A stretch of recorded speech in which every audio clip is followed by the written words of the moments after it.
ம். இப்போது நம்மளுக்கு பிடிச்சவங்க யாருன்னா ஒருத்தவங்க இருக்காங்கன்னு வச்சுக்கோங்களேன். அவங்க வந்து ஃபஸ்ட் டைம் பார்க்குறோம். ஃபஸ்ட் டைம் ஒருத்தவங்களை வந்து அப்படி பார்க்கும்போது அவங்க நம்மளை நோக்கி வராங்க, நம்மகிட்ட பேச வராங்க. இப்படின்லாம் நிறைய பேர் இந்த லவ் கதைலாம் சொல்லி கேட்டிருப்போம்ல. நான் யாரை ஃபஸ்ட்டு எங்கே தெரியுமா பார்த்தேன், அவள் வரும்போது எப்படி வந்தா தெரியுமா அப்படின்ற மாதிரி நிறைய விஷயம்லாம் சொல்லுவாங்கள்ல. அந்த மாதிரி சொல்கிற விதத்தில் வந்து நிறைய பேர் நிறைய விதமாக சொல்லுவாங்க. ஒரு வடிவேல் காமெடியில் கூட அவர் வந்து இந்த எல்லாத்தையுமே அவள் நடக்கிறது, நீ சிரிக்கிறது எப்படி தெரியுமா இருக்குது, இந்த வெள்ளி சொம்பை திருப்பி கரட்டி விட்டா கடவுட அந்த மாதிரி இருக்குல்ல, அந்த மாதிரி இருக்குது அப்படின்னு சொல்லி அவர் அந்த சொம்பு வச்சு எக்ஸாம்பிள் சொல்லுவார். அந்த மாதிரி ஒருத்தருமே வந்து அவங்களோட காதலியை வந்து முறையாக பார்க்கும்போது அவள் எப்படி தெரியுமா தேர் மாதிரி வந்தாடா அவள் அப்படின்னு சொல்லுவாங்க. அவள் இப்படி வந்தா அப்படி வந்தா. ஸோ அந்த ஃபஸ்ட்டு நம்மளை அவள் பார்த்து இப்படி வரா அப்படின்னு வந்து ஒரு விஷயம் சொல்கிறாங்கல்ல, அது ஒருத்தருக்கு ஒரு விதமாக இருக்கும். இன்றைக்கி நம்ம பேச போகிற பாட்டில் வந்து அவர் ஒரு விதமாக சொல்கிறாரு. அவள் எப்படி வந்தா தெரியுமா அப்படின்னு கேட்டால் அவர் வந்து துளி துளி துளி மழையாய் வந்தாலே சுட சுட சுட மறைந்தே போனாலே ஏ ஏ அப்படின்றார் அவர். இன்றைக்கி நம்ம வந்து துளி துளி பாட்டை பற்றி பேசலான்னு சொல்லி யோசிச்சு வச்சுருக்கேன் நான். இந்த பாட்டை வந்து யுவன் மியூசிக், நாமுத்துக்குமார் லிரிக்ஸ், அப்புறம் வந்து நம்ம ஹரிச்சரன் வந்து பாடியிருப்பார். ஹரிச்சரனோட இந்த வாய்ஸ் பற்றி சொல்லணுன்னா, நம்ம கிளாக்கு வீட்டில் இருக்குல்ல, அதில் இந்த செகண்ட்ஸ் முள் வந்து இப்படி இப்படி இப்படி அப்படி வந்து ஒன்று ஒன்றா கரெக்டாக மூவ் ஆகிட்டே இருக்கும். நான் வந்து சின்ன வயசுலலாம் வந்து என்ன பண்ணுவேன்னா, உண்மையாகவே இது எல்லா டைமும் கரெக்டாக ஒரு செகண்டுக்கு தான் மூவ் ஆகுதா அப்படின்றத வந்து செக் பண்ணுவேன். எந்த அளவுக்கு வந்து வெட்டியாக இருந்திருக்கேன்னா இதெல்லாம் பண்ணிட்டு இருந்திருக்கேன். உட்காந்து செக் பண்ணிட்டே இருப்பேன். ஏன்னா என்னை பொறுத்த வரைக்கும் என்னென்னா, இப்போ நான் வந்து என்ன தான் கரெக்டாக இருந்தாலும் சின்ன வயசில் நிறைய தப்பு பண்ணுவேன். அந்த மாதிரி இந்த கிளாக்கும் ஏன் தப்பு பண்ணாமல் இருக்கும், கண்டிப்பாக எதனா ஒரு இடத்துல மிஸ் ஆகும், நான் கண்டுபிடிக்கிறேன் இரு அப்படின்னு சொல்லி பார்த்துக்கிட்டே இருப்பேன். அது வந்து டக் டக் டக்குன்னு மூவ் ஆகும், கரெக்டாக டக் டக்குன்னு மூவ் ஆகுறது அதே மாதிரி தான் இருக்கும். நான் அதனால் என்ன பண்ணுவேன், நான் திரும்பி நின்றுட்டு அந்த ஸ்பீடில் நான் எண்ணுவேன் 1 2 3 அப்படின்னு எண்ணி 60 வரைக்கும் எண்ணிட்டு கரெக்டாக இது சுற்றி அங்கே வந்துதா அப்படின்னு சொல்லி செக் பண்ணுவேன். ஆனால் என்ன தெரியுமா ஒரு பிரச்சனை, நான் எண்ணுறதுல வந்து நடுவில் எதனா ஒரு இடத்துல வந்து லைட்டாக ஸ்பீடாக எண்ணிடுவேன், இல்லை லைட்டாக ஸ்லோவாக எண்ணிடுவேன். ஸோ அதனால் நான் திரும்பி நிற்கும் போது கரெக்டாக 60க்கு அது வராது. இதை வந்து நான் சின்ன வயசில் ரொம்ப நாளாக ஒத்துக்கவே இல்லை. இதெல்லாம் நான் வெளில சொன்னதில்லை, இங்கே தான் சொல்கிறேன். நம்ம வந்து கரெக்டாக தான் எண்ணியிருக்கோம், கிளாக்கு தான் ஏதோ தப்பாக இருக்குது அப்படின்ற மாதிரி யோசிச்சுட்டு இருந்தேன். அப்புறம் வளர அது அப்படியே மாறிடுச்சுன்னு வச்சுக்கோங்க.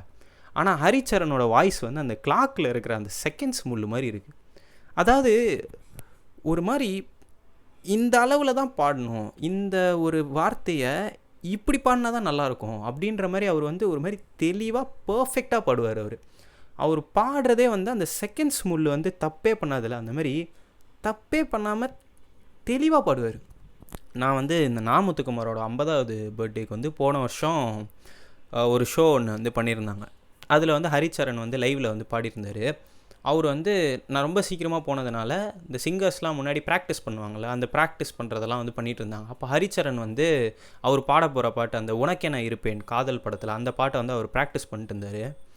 அந்த ப்ராக்டிஸ் செஷனில் அவர் வந்து பாடிக்கிட்டு இருந்தார். அது கூட கேட்க வந்து பர்ஃபெக்டாக தான் இருந்துச்சு, அது எப்படின்னே எனக்கு தெரில. ஸோ அந்த அளவுக்கு வந்து ஒரு செகண்ட்ஸ் முள் மாதிரி அவ்வளோ பர்ஃபெக்டாக வந்து பாடக்கூடிய ஆள் அவர் வந்து மோஸ்ட்டாக அந்த எமோஷன் நிறைய இருக்க பாட்டு, இந்த பாட்டு இருக்குல்ல, தெய்வ திருமகள் படத்தில் கூட ஒரு பாட்டு ஒன்று பாடியிருப்பார். அந்த பாட்டு பேர்னா அந்த பொண்ணு பாட்டு வருமே, ஆரிரோ அது பாடியிருப்பார்.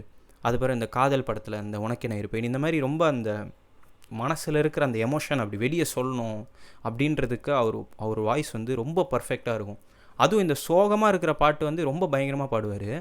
சந்தோஷமாக இருக்க பாட்டுக்கும் அவர் வாய்ஸ் வந்து சூட் ஆகும். அவர் வாய்ஸ் மாற்றலாம் இல்லை, அப்படியே தான் பாடுறாரு. ஆனால் அது அப்படியே உக்காந்துருந்தாங்க போயிட்டு அப்படியே சூட் ஆகுது அந்த சிச்சுவேஷனுக்கும் அந்த எமோஷனுக்கும். ஸோ இப்போ துளி துளி பாட்டு வந்து அவர் நிறைய இடத்துல வந்து இப்படி ஏற்றுறாரு லைட்டாக, இந்த இடத்துல சிலது இறக்குறாரு, அது எல்லாமே வந்து அப்படியே பர்ஃபெக்டாக இருக்குது. அதே மாதிரி இன்னொன்று சொல்லணுன்னா, யுவனோட ரொம்ப ஃபேமஸான ஆல்பம் வந்து என்ன கேட்டால் நான் 2 ஆல்பம் சொல்லுவேன். ஒன்று வந்து யாரடி நீ மோகினி, இன்னொன்று வந்து பையா. இது ரெண்டுமே வந்து ரொம்ப ஃபேமஸ். அதாவது நம்ம இமேஜின் பண்ண முடியாத அளவு யுவன்னாலே இப்போது நிறைய வந்து ஜென்ரலாக யுவன் பாட்டு வந்து இவ்வளோ தான் நான் கேட்டிருக்கேன், அப்படின்னு சொல்லிட்டு சொல்லுவாங்கள்ல, அதில் வந்து கண்டிப்பாக இந்த 2 ஆல்பமில் இருக்க பாட்டு வந்து கன்ஃபார்ம் கேட்டிருப்பாங்க. ஏன்னா எல்லா பாட்டுமே அப்படி இருக்கும். நம்ம நான் இப்போ என்கிட்ட கேட்டால் நிறையா சொல்லுவேன், பட்டியல் அந்தமாதிரி சொல்லிட்டே இருப்பேன் நான், இந்த ஆல்பமில் இருக்க பாட்டு தான் எல்லாம் நல்லாயிருக்கும் அப்படின்னு. பட் வந்து ஒரு எல்லாருமே இதை கேட்டிருப்பாங்கப்பா. இப்போ ஹாரிஸ் பாட்டுன்னு எடுத்துக்கிட்டோன்னா இதை எல்லாருமே கேட்டிருப்பாங்க அப்படின்னு சொல்லி நம்ம நிறைய பாட்டு சொல்லலாம் ஹாரிஸ் கிட்ட. அந்தமாதிரி யுவன் கிட்ட வந்து நிறைய பாட்டு சொல்ல முடியாது. நிறைய வந்து கேட்டிருக்க மாட்டாங்க. ஓ இப்படி ஒரு பாட்டு இருக்கா, இது வந்து யுவன் தான் பண்ணாரா அப்படின்ற மாதிரிலாம் நிறைய கேள்வி இருக்கும். பட் வந்து எல்லாருக்குமே இது யுவன் தான் பண்ணாருன்னு தெரியும். எல்லாருமே அந்த பாட்டு கேட்டிருப்பீங்க அப்படின்னு வந்து இந்த 2 ஆல்பம் நான் தெளிவாக சொல்லுவேன். யாரடி நீ மோகினியும் பையாவும். எஸ்பெஷலி பையாவோட அந்த வந்த டைமில் அது அட்டைன் பண்ண ஒரு ஹைட் இருக்குல்ல, லிட்ரலாக அந்த படத்தோட கதை வந்து ரொம்ப சிம்பிளான கதை. ஆனால் அதில் வந்து என் தலைவன் போட்ட மியூசிக் வந்து நின்று பேசும். அந்த மாதிரி வந்து பயங்கரமான மியூசிக். அதில் என்னதான் அது ஒரு மெயின் ஸ்ட்ரீமான ஒரு படம், கமர்ஷியலான ஒரு படம். இப்போ யுவன்னாலே எனக்கு மோஸ்ட்டாக வந்து ஞாபகம் வர்றது வந்து கட்டுறது தமிழ் ஞாபகம் வரும், இல்லைனா பேரன்பு ஞாபகம் வரும், இல்லை ஆரண்ய காண்டம் ஞாபகம் வரும். இந்த மாதிரி படங்கள் தான் வந்து எனக்கு நிறைய யுவன்னு சொன்னாலே ஞாபகம் வரும், இல்லை புதுப்பேட்டை இந்த மாதிரி ஞாபகம் வரும். பட் வந்து அந்த கமர்ஷியல் சைடு யுவன் கிட்ட இருக்குல்ல, அதுவும் பயங்கரமாக இருக்கும். அதில் எஸ்பெஷலி பையா ஆல்பம் வந்து அது சொல்லவே வேணாம்.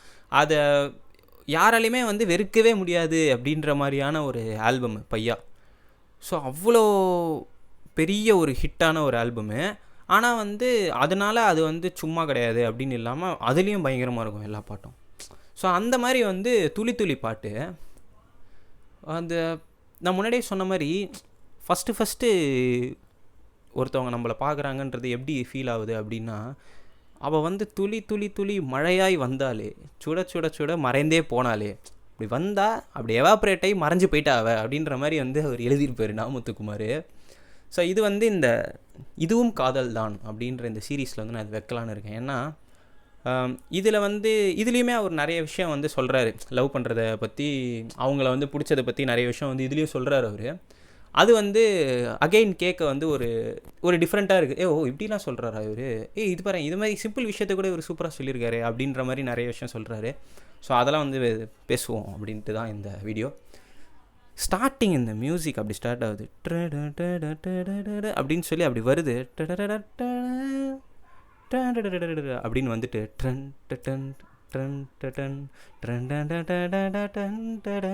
அப்படின்னு ஒரு கிட்டார் சவுண்டு. அதுக்கப்புறம் இந்த மழை ஸ்டார்ட் ஆகும் போது ஷெட்டுக்கு கீழெல்லாம் நீங்கள் நின்னீங்கன்னு வச்சுக்கோங்களேன், அந்த ப்ளூ கலரில் ஷெட் இருக்கும், அது கீழே நின்னீங்கன்னா அப்படியே ஒரு 2-3 துளி. இந்த பைக்லலாம் போயிட்டு இருக்கும்போது திடீர்னு வந்து சொல்லுவாங்களே மழை பெய்யுதுப்பா அப்படின்வாங்க. ஆனால் நம்ம கையில் வந்து துளி விழுந்திருக்காது, பின்னாடி உக்காந்துருக்கோங்க கையில் வந்து துளி விழுந்திருக்கும், அப்புறம் நம்ம மேலே ஒரு துளி விழும். அந்த மாதிரி அங்கே துளி பெய்யும்ல, அதை வந்து நீங்கள் ஒரு ஷெட்டுக்கு அடியில் நின்று எக்ஸ்பீரியன்ஸ் பண்ணிங்கன்னா அது எப்படி ஃபீல் ஆகும்னா டன் டன் அப்படின்னு ஃபீல் ஆகும். இது வந்து யுவன் இதை நினச்சி தான் பண்ணாரான்னு எனக்கு தெரில. பட் வந்து இது கேட்கும்போது எனக்கு அப்படி இருந்துச்சு. ஒரு ஷெட்டுக்கு கீழே நின்றுருக்கோம், மழை ஸ்டார்ட் ஆக போகுதுன்னா அந்த துளி வந்து ஃபஸ்ட்டு ஒரு டன் டன் அப்படின்னு சொல்லி அதுக்கப்புறம் தான் மழை பெய்யுமே. ஸோ அந்த துளியை இவர் இந்த இதில் வச்சுருக்காரோ அப்படிலாம் ரொம்ப யோசிச்சுட்டு இருக்கேன் நான். அது உண்மையாக இல்லையான்லாம் தெரில, ஆனால் அது கேட்கும்போது அப்படி இருந்துச்சு, நல்லா இருந்துச்சு, அவ்வளோதான். எல்லாமே நம்ம எடுத்துக்கிட்டு தானே. சரி, இதுக்கப்புறம் வந்து லைன் வருது, துளி துளி துளி மழையாய் வந்தாலே சுட சுட சுட மறைந்தே போனாலே அப்படின்ட்டு அவங்கள பற்றி ஒரு விஷயம் சொல்கிறாரு. பார்த்தால் பார்க்க தோன்றும், பேரை கேட்க தோன்றும், பூ போல் சிரிக்கும் போது காற்றாய் பறந்திட தோன்றும் அப்படின்றாரு. நாமுத்துக்குமார் வந்து எஸ்பெஷலி ரொம்ப சிம்பிளாக எழுதுகிற ஆள். அதுலேயே ரொம்ப டீப் மீனிங் வச்சு எழுதியிருப்பார் அவர். இந்த பறவையை இங்கே இருக்கிறதெல்லாம் கேட்டாலே தெரியும், அதில் ரொம்ப டீப் மீனிங் இருக்கும். ஆனால் நான் ஃபஸ்ட்டு அந்த யார் இந்த பெண் தான் என்று பாட்டு பேசும்போது சொல்லியிருப்பேன்னு நினைக்கிறேன். அதெல்லாம் கொஞ்சம் ஓரமாக எடுத்து வச்சுட்டு அப்படியே லெஃப்ட் ஹேண்டில் சும்மா அப்படியே எழுதுகிறேன்ப்பா அப்படின்னு சொல்லி எழுதியிருப்பார் சில பாட்டெலாம். அந்த மாதிரி ஒரு பாட்டு தான் துளி துளி.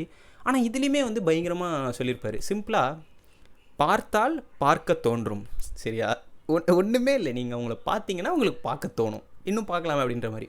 அதுக்கப்புறம் பேரை கேட்க தோன்றும், இது வந்து நிறைய பாட்டில் வந்து நாமுத்துக்குமார் வச்சுருப்பார். ஏன் இந்த பாடத்துலேயே வந்து பூங்காற்றி பாட்டு இருக்குல்ல, அதில் வந்து ஒரு லைன் வரும், அழகான நதி பார்த்தால் அதன் பெயரினை கேட்க மனம் துடிக்கும் அப்படின்னு ஒரு லைன் இருக்கும். அந்த மாதிரி பார்த்தால் பார்க்க தோன்றும், பேரை கேட்க தோன்றும். அவங்க பேர் என்ன அப்படின்னு சொல்லி அடுத்து கேட்கலாம் அப்படின்னு சொல்லி தோணும் அப்படின்ற அந்த ஒரு அழகான விஷயத்தை பார்த்துட்டோன்னா, இல்லை ஒரு நல்ல ஒரு சாப்பாடு சாப்பிட்டோன்னா, என்னன்னே தெரியாமல் சாப்பிட்டோன்னு வச்சுக்கோங்க, செம்ம டேஸ்ட்டாக இருக்குது. உடனே நம்மளுக்கு மைண்டில் வரது என்ன தெரியுமா? ஆமாம், இது பேர் என்னது இது அப்படின்னு தான் நம்மளுக்கு மைண்டில் வரும். அதே மாதிரி தான் அந்த நதி மேட்டுறோம். ஒரு செம்ம அழகான நதி அப்படி வருதும் போது இது பேர் என்னது, இந்த நதி பேர் அப்படின்றது தான் நம்ம இது கேட்க தோணும். அந்த மாதிரி பேரை கேட்க தோன்றும். சிம்பிளாக பூ போல் சிரிக்கிறா அவள் சிரிக்கிறது பூ போல் சிரிக்கும்போது காற்றாய் பறந்திட தோன்றும். அவ்வளோதான், ஒன்றுமே இல்லை. அவள் சிரிக்கிறது வந்து பூ மாதிரி அவள் சிரிச்சானா காற்று மாதிரி எனக்கு பறக்க தோணுது அப்படின்னு சொல்லிட்டு, செல் செல் அவளிடம் செல் என்றே கால்கள் சொல்லுதடா, சொல் சொல் அவளிடம் சொல் என்றே நெஞ்சம் கொல்லுதடா, அழகாய் மனதை பறித்து விட்டாலே அப்படின்றாரு. அதாவது செல் செல் அவளிடம் செல் என்றே கால்கள் சொல்லுதுடா. என் கால் வந்து போ, நீ அவகிட்ட போய் ஏன் இங்கே நின்றுருக்க அப்படின்னு சொல்லி போ சொல்லுது. அப்புறம் வந்து சொல் சொல் அவளிடம் சொல் என்றே நெஞ்சம் கொல்லுதடா. நம்ம ஈஸியாக வந்து லவ் பண்ணிடலாம், அதை வெளியே சொல்லணும்ல, அதை சொல்கிறதுக்கு வந்து கொஞ்சம் தயக்கம் இருக்கும், அந்த ரிஜெக்ஷன் மேலே ஒரு பெரிய பயம் இருக்கும். அந்த மாதிரி சொல் சொல் அவளிடம் சொல், அவகிட்ட சொல்லு அப்படின்னு சொல்லி என் நெஞ்சம் வந்து துடிக்குது. அதுக்கப்புறம் வந்து அழகாய் மனதை பறித்து விட்டாலே அப்படின்னு சொல்லி சிம்பிளாக முடிச்சிட்டார். அதுக்கப்புறம் வந்து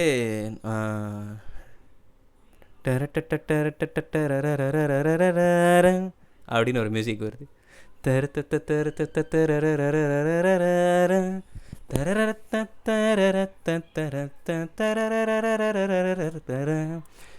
இந்த மியூசிக்லலாம் வந்து நீங்கள் இந்த வீடியோ சாங்லேயே சொல்கிறேன், நீங்கள் கார்த்தியை பார்த்தீங்கன்னு வைங்களேன், தமன்னா அதுக்கு மேலே அழகாக இருப்பாங்க. கார்த்தி வந்து ஆனால் கார்த்தியோட ஒரு ஒரு ஒரு அழகே வந்து ஒரு தனி அழகு. அது யார்கிட்டையுமே கிடைக்காது. இப்போ சூர்யா கிட்ட இருக்க ஒரு ஹேண்ட்ஸம்னஸ் வந்து உங்களுக்கு வந்து மற்றவங்க கிட்ட கூட கிடைக்கலாம். பட் வந்து கார்த்திகிட்ட ஒரு ஹேண்ட்ஸம்னஸ் ஒன்று இருக்குது. அது வந்து அது எப்படி எக்ஸ்பிளைன் பண்ணுறது தெரில. பட் அது யாருக்கிட்டையுமே கிடைக்காதுன்ற மாதிரி தான் எனக்கு தோணுது. எனக்கு அதனாலேயே கார்த்தி ரொம்ப பிடிக்கும். அவர் எடுக்கிற எடுத்து நடிக்கிற படமும் சரி, ஒரு சாமிங்னஸ் வந்து கார்த்திகிட்ட இருக்குது. அது கார்த்திகிட்ட மட்டும்தான் இருக்கும், வேறு யார்கிட்டையுமே அதை உங்களால் பார்க்க முடியாதுன்ற மாதிரி. இந்த வீடியோ சாங்கில் வேறு அவர் வந்து ரொம்ப க்யூட்டாக இருப்பார் பார்க்குறதுக்கு. அவர் பண்ணுற விஷயம் எல்லாமே வந்து செம்மையாக இருக்கும். ஃப்ரெண்ட்ஸ் எல்லாம் வேறு பின்னாடியே சுற்றிட்டு இருப்பாங்க. ஐயோ இவன் வேறு தலையெழுத்து. இந்த லவ் பண்ணுறவங்க கூட ஃப்ரெண்ட்ஸாக இருக்கிறதெல்லாம் கஷ்டம்னு சொல்லுவாங்க. அடிக்கடி ஏதாவது பேசிகிட்டே இருப்பானுங்க சம்மந்தமே அப்படின்ற மாதிரி. இவர் வந்து இந்த படத்தில் எக்கச்சக்கமாக தொல்லை பண்ணிட்டுருப்பார் ஃப்ரெண்ட்ஸை பிடிச்சி. பட் இந்த பாட்டில் பண்ணுற விஷயத்துலலாம் வந்து கார்த்தி வந்து செம்ம அழகாக ஒரு மாதிரி சூப்பராக இருப்பார். அதுக்கப்புறம் வந்து ஒரு சம்மலைன்னு ஒன்று சொல்கிறாங்க. தேவதை அவள் ஒரு தேவதை, அழகிய பூமுகம் காணவே ஆயுள்தான் போதுமோ, காற்றிலே அவளது வாசனை, அவளிடம் யோசனை கேட்டுத்தான் பூக்களும் பூக்குமோ அப்படின்றார். அதாவது தேவதை அவள் ஒரு தேவதை, அழகிய பூமுகம் காணவே ஆயுள்தான் போதுமோ. சிம்பிளாக அவள் வந்து ஒரு தேவதை மாதிரி, அவளோட பூ முகத்தை பார்க்குறதுக்கு இந்த ஆயுள் வந்து போதுமா? இல்லை உண்மையிலே கேட்குறேன், போதுமா அப்படின்ற மாதிரி நம்மகிட்ட வந்து கேட்குறாரு. ஆயுள் தான் போதுமோ. அப்புறம் காற்றிலே அவளது வாசனை, அது எப்படி இருக்கும் தெரியுமா? அவள் மேலே ஒரு வாசனை ஒன்று இருக்குது, அது காற்றுல பரவி என்கிட்ட வரும்போது அந்த வாசனையை கேட்டு தான் பூக்களே இவகிட்டேருந்து பூக்குது போல் அப்படின்னு வந்து சொல்கிறேன். ஏன்னா வந்து ஒரு பூக்கும் ஒரு வாசனை இருக்கும் அப்படின்னு சொல்லுவாங்கள்ல. ஸோ அந்த மாதிரி அவகிட்ட யோசனை கேட்டு தான் இந்த பூக்களே பூக்குது அப்படின்னு சொல்கிறாரு. எந்த அளவுக்கு வந்து அவர் வந்து இந்த காதலை வந்து டிஃபைன் பண்ணுறாருன்னா, அவள் மேலே அடிக்கிற வாசனை கூட அது எந்த அளவுக்கு ஹையாக இருக்குது தெரியுமா? அந்த எவ்வளவோ பூ பூக்குது, எல்லா பூவுமே அவகிட்டேருந்து கேட்டு தான் வந்து பூவே பூக்குது அப்படின்ற மாதிரி சொல்கிறாரு.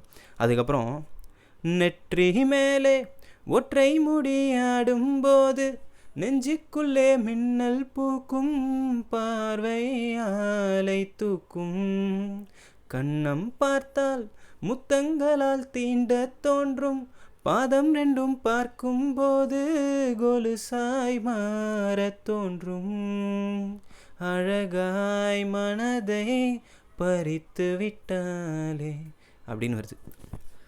நெற்றி மேலே ஒற்றை முடி ஆடும்போது நெஞ்சுக்குள்ளே மின்னல் பூக்கும், பார்வை ஆலை தூக்கும்.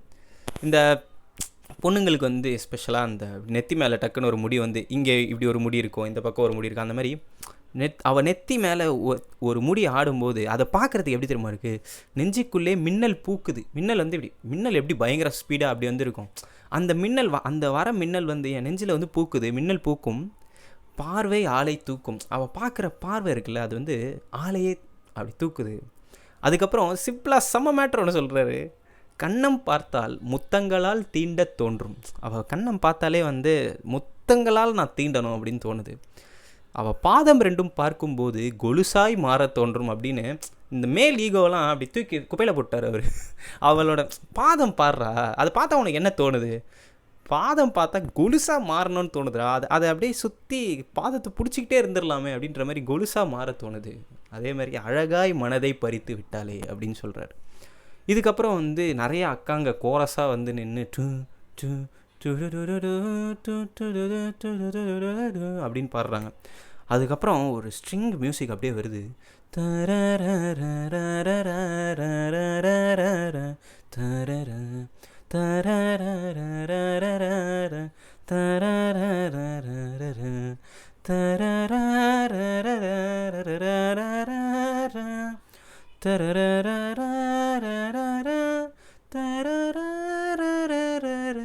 அப்படின்னு வருது. எங்கே சார் போனீங்க யுவன், இந்த யுவன் சரி ஓகே எல்லாரும் சொல்கிற மாதிரி சொல்ல வேணாம், சரி ஓகே. அதுக்கப்புறம் வந்து ஒரு லைன் வருது, சாலையில் அழகிய மாலையில் அவளுடன் போகவே ஏங்குவேன், தோள்களில் சாயுவேன், பூமியில் விழுகிற வேளையில் நிழலையும் மூடிப்போய் ஏந்துவேன், நெஞ்சிலே தாங்குவேன் அப்படின்றார். இன்னொரு சூப்பரான விஷயம் வந்து ரெண்டு மேட்ரு சொல்கிறாரு. ஃபஸ்ட்டு வந்து எனக்கு அவளை பார்க்கும்போது எப்படி தெரியுமா இருக்குது, ஒரு சாலையில் ஒரு அழகான ஒரு மாலை டைமில் அவளோட போகணும்னு எனக்கு வந்து மனசு ஏங்குது அப்படின்னு சொல்கிறார். ஈவினிங் டைமில் ஒரு வாக் வந்து அவங்களோட போனால் எப்படி சூப்பராக இருக்கும், ஜாலியாக இருக்கும். அந்த மாதிரி ஒரு அழகான ஒரு மாலை டைமில் அவளுடன் போகவே ஏங்குவேன், தோள்களில் சாயுவேன்ட்டார். அதாவது எப்போவுமே நம்ம வந்து பொண்ணுங்க தான் பசங்க தோளில் சாயிற மாதிரி தான் மோஸ்ட் ஆஃப் த சாங் லிரிக்ஸில் வந்து இருக்கும். பட் வந்து ஒரு பையன் ஒரு பொண்ணு தோளில் சாஞ்சா அது எவ்வளோ செம்ம மேட்டர் தெரியுமா, சூப்பராக இருக்கும். அதை வந்து தோள்களில் சாயுவேன் அப்படின்னு வந்து இவர் சொல்கிறாரு, அவள் தோளில் நான் சாய்வேனே அப்படின்றாரு. அதே மாதிரி பூமியில் விழுகிற வேளையில் நிழலையும் ஓடிப்போய் ஏந்துவேன், நெஞ்சிலே தாங்குவேன். எப்படி வந்து அவர் வந்து லவ்வை டிஃபைன் பண்ணுறாரு பாருங்களேன். அவளோட நிழல் கூட நான் வந்து பூமியில் விழ விட மாட்டேன், ஏன்னா நான் என்ன தான் பண்ணுவேன், ஓடி போய் வந்து அதை தாங்கிடுவேன் அப்படின்றாரு. இதுக்கப்புறம் அவர் சொல்கிறாரு, காணும் போதே கண்ணால் என்னை கட்டி போட்டால், காயமின்றி வெட்டி போட்டால், உயிரை ஏதோ செய்தால், மௌனமாக உள்ளுக்குள்ளே பேசும்போதும் அங்கே வந்து ஒட்டு கேட்டால், கனவில் கூச்சல் போட்டால், அழகாய் மனதை பறித்து விட்டாலே அப்படின்றாரு. அதாவது காணும் போதே கண்ணால் என்னை கட்டி போட்டால், காயமின்றி வெட்டி போட்டால், உயிரே ஏதோ செய்தாள். அவள் என்னை பார்க்குறாள, அந்த பார்வையிலே வந்து என்னை கட்டி போட்டா, காயம்லாம் இல்லாமல் என்னை வெட்டியும் போட்டுட்டா, என் உயிரையே ஏதோ பண்ணிட்டா, ஒரு மாதிரி அப்படி பண்ணிட்டா அப்படின்றார் அவர். அதுக்கப்புறம் பயங்கரமாக ஒரு இது மேட்ரு சொல்கிறாரு, மௌனமாக உள்ளுக்குள்ளே பேசும்போதும் அங்கே வந்து ஒட்டு கேட்டால், கனவில் கூச்சல் போட்டால். நான் மௌனமாக அப்படியே வந்து ஒன்றுமே இல்லாமல் என் மனசுக்குள்ளே நான் ஒரு விஷயம் பேசுகிறேன், இவன் என்ன தெரியுமா பண்ணுறா, அங்கே வந்து ஒட்டு கேட்குறா, அதை ஒட்டு கேட்டுட்டு சும்மா இல்லாமல் என் கனவில் வந்து கூச்சல் போடுறா அப்படின்றாரு. அவரோட திங்கிங் வந்து சிம்பிளாக ஆனால் எவ்வளோ மேலே இருக்குது பாருங்க. மௌனமாக நம்ம ஒரு விஷயம் நம்மளுக்குள்ளே யோசிச்சுக்கிறோம், பேசாமல் மௌனமாக அதை யோசிக்கிறோன்னா, அதை ஒருத்தவங்க வந்து கேட்குறாங்க, கேட்டுட்டு நம்ம கனவு காணும் போது அதை வந்து கூச்சல் போடுறாங்கன்னா, அவங்க வந்து நம்மளுக்குள்ளே எந்த இடத்துல இருக்காங்கன்னு யோசிச்சு பாருங்கள். அந்தளவுக்கு வந்து சிம்பிளாக டீப்பாக வந்து அவர் அந்த லவ் மேட்டரை போய் சொல்லிட்டுருப்பார், சரியாக இருக்கும். அதுக்கப்புறம் திரும்பி அந்த துளி துளி துளி மழையாய் வந்தாலே வரும். ஸோ இந்த பாட்டு வந்து எல்லாருக்குமே தெரிஞ்ச பாட்டு, எல்லோரும் எக்கச்சக்க வாட்டி கேட்டிருப்போம், போட்டு தேய்ச்சிருப்போம். ஆனாலுமே வந்து அது ஒரு வாட்டி கேட்கும் போதும் அது அப்படி இருக்குது, சூப்பராக இருக்குது. யாராக இருந்தாலும் சரி, ஃபஸ்ட்டு அந்த லவ் பண்ணுறாங்க அப்படின்னும் போது கண்டிப்பாக ஏதோ ஒரு இடத்துல இந்த பாட்டை வந்து அவங்க லைஃப்பில் வந்து ரிலேட் பண்ணிப்பாங்க. ஸோ அதுதான் இந்த பாட்டு. இந்த மாதிரி வேறு எதனா பாட்டு டக்குன்னு தோணுச்சுன்னா வந்து பேசுகிறேன். அது வரைக்கும் டாட்டா.